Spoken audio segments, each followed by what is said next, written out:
Hello, hello, everyone. Happy Tuesday after our long weekend. So I hope you all had a nice time. I took yesterday off and it was nice, little restorative. But I wanted to come in here today. I feel like it's been a little while since I did a live video, and since I did one on the topic of where people go wrong. So I love helping people with all of their family dog issues, whether your dog is anxious, shy, fearful, if you're struggling to teach them commands, if you just feel confused and like you aren't on the same page, or if your dog is doing some things that are bugging you and you don't know how to get them to stop, or if you've got a puppy and just realize that, oh my gosh, puppies are a lot of work. I don't know what I'm doing. This seems really hard. Does it have to be this hard? I love helping people with all of those things, learning how to better understand dogs and live happily ever after together, basically, is what I'm into. So I wanted to take a second or a couple minutes here to go over where people go wrong with their dogs a lot. And this I notice with people who have dogs who are exhibiting some problem behavior. So maybe they're jumping on you or they're stealing your things. Or maybe it's you rescued a new dog and they are fearful, or maybe your dog is growling at you. Or your puppy just continues to do all the things that you don't like, who's really is broad and goes through like every piece of living with your dog. It's just that people don't understand body language and they don't know what to do when their dog communicates with them. So yes, dogs don't say, hey, I don't like that, or I'm not really comfortable here. They don't verbally tell you anything really. I mean, they bark a little bit, but their vocalizations are a lot less important than their physical body language. And I was just talking to someone about their plants, like how their plants will be dramatic and will wilt when they're thirsty. And like you can see, oh, the plant needs water. And dogs give you physical cues too. You just don't know them. And it's such a huge bummer that I can walk in, see all the messages that your dog is sending and be like, this is what's up. And people go, really? But I thought that she was fine. I'm going, no, she's not fine. And here's why I think that. So these are all the body language cues that she is sending that mean that she is not really comfortable with what's happening. Like, yes, she might not be biting or barking or growling or like cowering, trembling.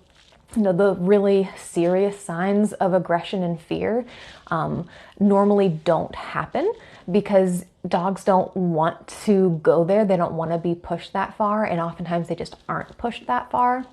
But there are a lot of little signals that you can pick up on and help your dog out so much.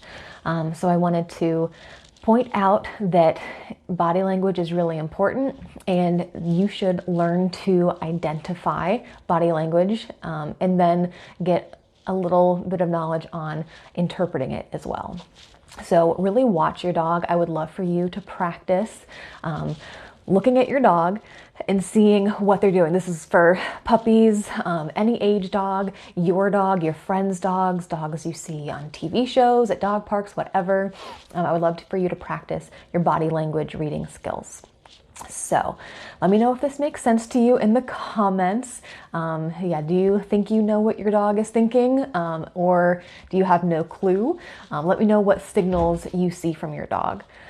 So I'm going to do a really quick overview. This is a really huge topic, but things that I would love for you to notice. Tell me and sort of jot down, be aware of when your dog licks their nose. So just a little like, it normally smacks their nose. Watch out for that. Watch out for when your dog yawns. Watch out for head turns, especially like the yawn and the wide eye and the head turn. The nose licking, moving away, shifting their weight away from something. Very subtle cues. So those are, I think, the signals that get most overlooked. So I'd love for you to pay close attention for those.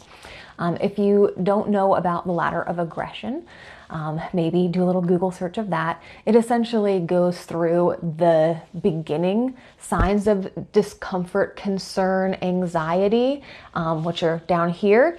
And then as you go up the ladder, you get to the very obvious signs of unhappiness, fear. That's where you get the growl, bark, lunge, or the cower, trembling. So the very obvious things you see, but then there are all of the more subtle signals that your dog sends. So yes, I would love for you to practice reading body language, and then let me know what you see. So yeah, while you're watching this, let me know what you think your dog is telling you, or let me know if you just are completely clueless, you have no idea what your dog is trying to tell you. And then maybe after you observe them for a little while, come back and say, oh my gosh, my dog licked their nose 30 times in a day. I had no idea that was a signal. So I would love to hear what your experience is. So yes, where people go wrong is just not learning body language, because again, it is so important. It's vital. I constantly am reading my dog's body language, my dogs, client dogs, trying to figure out how they're feeling, and being able to better predict what they're going to do, and also just making sure that I'm doing right by them. I might be a dog trainer, but there's so much more to living with dogs than training them. So I spend a lot of time not training. Training is a constant thing. So every interaction is training. So you need to make sure that you are watching how they're interacting with you, and you're being thoughtful about how you're interacting with your dog. And knowing body language is just such a vital part of that. So that is where people go wrong with their dogs. They don't pay attention to their body language. They don't know their body language. You don't take the time to learn it. So you need to learn it, and then you need to use that knowledge to help your dog out and improve your life with them and their life in general, making sure that they're comfortable and happy with everything that's going on. So that's it for me today. Thank you so much for watching. Yeah, definitely, I'd love to hear your experience. Let me know what you think about this. If you feel like this is a sticking point in your communication in your life with your dog, if body language is holding you back. So everybody have a great rest of your very short week, and I will talk to you all soon.